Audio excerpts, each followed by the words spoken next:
देवगुरु बृहस्पति 4 सितंबर 2023 को शाम को 4:58 पर मेष राशि में वक्री गति शुरू करने वाले हैं।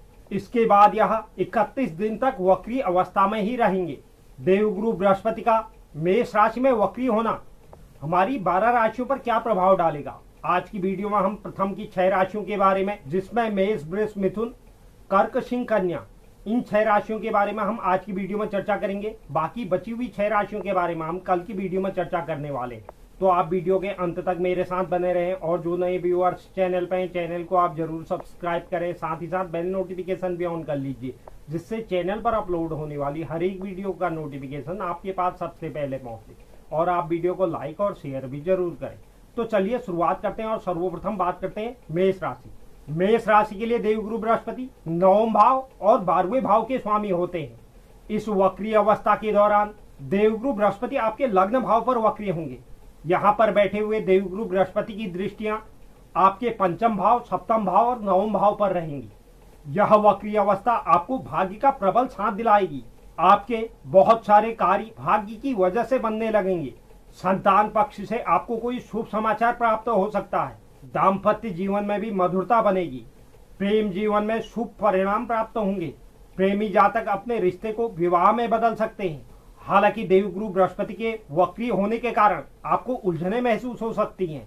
आपको इस समय अवधि में अपने सेहत पर भी ध्यान देना चाहिए। पिता के साथ किसी प्रकार की अनबन होने की संभावना है।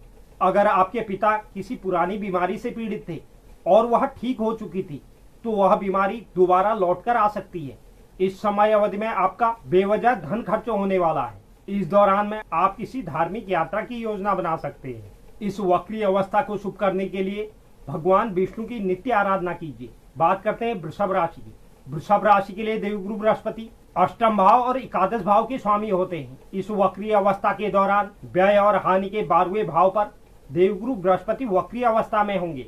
यहाँ पर बैठे हुए देवगुरु बृहस्पति की दृष्टियां आपके चतुर्थ भाव, छठे भाव और अष्टम भाव पर रहने वाली है।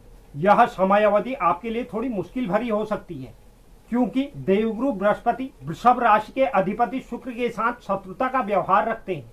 इस समय अवधि में आपको स्वास्थ्य समस्याएं हो सकती है, जिसमें लीवर विकार, मधुमेह या महिलाओं को हार्मोन से संबंधित समस्याएं हो सकती हैं। इसलिए सेहत के प्रति सतर्क रहें। आप अपने आर्थिक निर्णयों, पहले किए गए निवेश और भौतिक इच्छाओं के बारे में भी आप दोबारा से सोच विचार कर सकते हैं। आप इस दौरान अपने सामाजिक दायरे के साथ साथ अपने पेशेवर दायरे में भी ध्यान देंगे। इस वक्री अवस्था के दौरान आप यह नहीं समझ पाएंगे कि आपका कौन अपना है और कौन पराया है। अगर आप नया घर बनाने के लिए विचार कर रहे थे, तो आप इस विचार पर दोबारा से सोचें। हो सके तो कुछ समय अवधि के लिए इसे रोक दें। हालांकि आप इस समय अवधि में कुछ ऐसा सीख सकते हैं जो आपसे पहले छूट गया हो। इस वक्री अवस्था को शुभ करने के लिए गुरुवार के दिन पीली चीजों का दान करें। बात करते हैं मिथुन राशि की। मिथुन राशि के लिए देवगुरु बृहस्पति 7वें और 10वें भाव के स्वामी होते हैं। इस वक्री अवस्था के दौरान आय और लाभ के एकादश भाव पर देवगुरु बृहस्पति वक्री अवस्था में होंगे। यहाँ पर बैठे हुए देवगुरु बृहस्पति की दृष्टियां आपके तृतीय भाव, सप्तम भाव और पंचम भाव पर रहने वाली है। विद्यार्थी जातकों के शिक्षा क्षेत्र के लिए यह समय अवधि काफी उन्नति लेकर आने वाला है। इस समय अवधि में आपका संचार कौशल अच्छा रहेगा। छोटे भाई बहनों के साथ संबंध अच्छे होंगे। हालांकि उनके स्वास्थ्य पर कुछ समस्याएं आपको देखने को मिल सकती हैं। वहीं देवगुरु बृहस्पति आपके दाम्पत्य जीवन में आप दोनों के आपसी प्रेम में वृद्धि लेकर आएंगे। हालांकि साझेदारी में व्यापार कर रहे जातकों के लिए यह थोड़ा मुश्किल भरा समय हो सकता है। मुनाफे को लेकर आपके अपने पार्टनर के साथ मतभेद उत्पन्न हो सकते हैं। यह मतभेद आगे चलकर मुसीबतें पैदा कर सकते हैं। नौकरी पेशा जातक भी अपने नौकरी क्षेत्र में अपनी पदोन्नति के लिए और वेतन वृद्धि के लिए प्रयास कर सकते हैं और इसमें इन्हें सफलता भी मिलेगी। आपको अपनी शिक्षा, उच्च शिक्षा या वैवाहिक निर्णय पर दोबारा से सोचने के लिए देवगुरु बृहस्पति आपको मजबूर कर सकते हैं। अगर आप परिवार के नैतिक मूल्यों का सम्मान नहीं कर रहे हैं और भौतिक सुख सुविधाओं के पीछे भाग रहे हैं, तो आपके लिए यह समय सही मार्ग चुनने का होगा। इस समय अवधि को शुभ करने के लिए ओम ब्रीम बृहस्पति नमः मंत्र का प्रतिदिन 108 बार जाप करें। बात करते हैं कर्क राशि की। कर्क राशि के लिए देवगुरु बृहस्पति छठे और 9वें भाव के स्वामी होते हैं। इस वक्री अवस्था के दौरान कर्म के 10वें भाव पर देवगुरु बृहस्पति वक्री अवस्था में होंगे। देवगुरु बृहस्पति आपके करियर जीवन में बदलाव लेकर आएंगे। अगर आप नौकरी बदलने का विचार बना रहे थे तो यह समय उसके लिए सबसे शुभ रहने वाला है। हालांकि इस दौरान आपको अपने कार्य क्षेत्र में कई समस्याओं का सामना करना पड़ेगा, जिसके कारण आप नौकरी में बदलाव के बारे में सोच सकते हैं। हालांकि देवगुरु बृहस्पति की यहाँ पर विराजमान होकर दूसरे, चौथे और छठे भाव पर दृष्टि रहेगी, जिसके कारण आपको पैतृक संपत्ति से कोई लाभ हो सकता है। इस समय अवधि में आप धन संचित करने में सफल नजर आ रहे हैं। आपके भौतिक सुख साधनों में भी वृद्धि होगी। घर में कोई धार्मिक कार्य का आयोजन हो सकता है। हालांकि इस समय अवधि में आपके अपने पिता के साथ अनबन होने की संभावनाएं बन रही हैं, या कोई पुरानी बीमारी आपके पिता को घेर सकती है। अगर आप किसी कानूनी मामले में फंसे हुए थे या आप पर कोई आरोप लगा था तो इस समय अवधि में आपकी समस्याएं बढ़ सकती हैं। इस समय अवधि को शुभ करने के लिए देवगुरु बृहस्पति के बीज मंत्रों का नित्य 108 बार जाप करें। बात करते हैं सिंह राशि की। सिंह राशि के लिए देवगुरु बृहस्पति 5वें और 9वें भाव के स्वामी होते हैं। इस वक्री अवस्था के दौरान भाग्य और पिता के 9वें भाव पर देवगुरु बृहस्पति वक्री अवस्था में होंगे। यहाँ पर बैठे हुए देवगुरु बृहस्पति की दृष्टियां आपके लग्न भाव, तृतीय भाव और पंचम भाव पर रहेंगी। यह वक्री अवस्था समाज में आपके मान सम्मान में वृद्धि करेगी। पुरानी बीमारियों से आपको राहत मिल सकती है। आपका संचार कौशल उत्तम रहेगा। आप अपने पराक्रम के कारण बड़ी से बड़ी मुसीबतों से निकलने में सक्षम रहेंगे।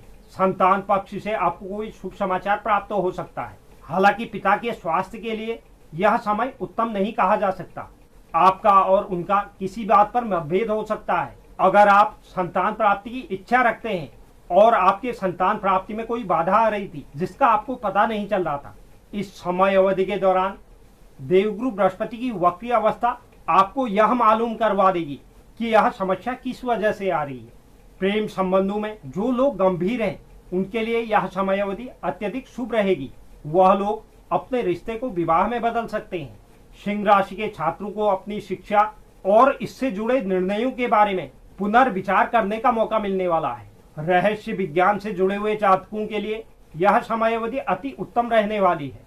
इस वक्री अवस्था को शुभ करने के लिए विष्णु सहस्त्र नाम का नित्य पाठ जरूर करें। बात करते हैं कन्या राशि। कन्या राशि के लिए देवगुरु बृहस्पति चौथे और 7वें भाव के स्वामी होते हैं। इस वक्री अवस्था के दौरान अनिश्चितताओं और आयु के अष्टम भाव पर देवगुरु बृहस्पति वक्री अवस्था में होंगे।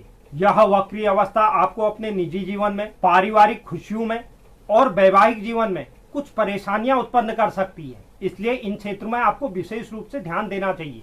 अगर आप इस वर्ष विवाह के बंधन में बंधने की सोच रहे थे तो आपको अपने निर्णय पर दोबारा से विचार करना चाहिए। वहीं शादीशुदा जातक भी अपने वैवाहिक जीवन में अपने गलतियों पर विचार जरूर करें। अपने माता के स्वास्थ्य को लेकर सतर्क रहें।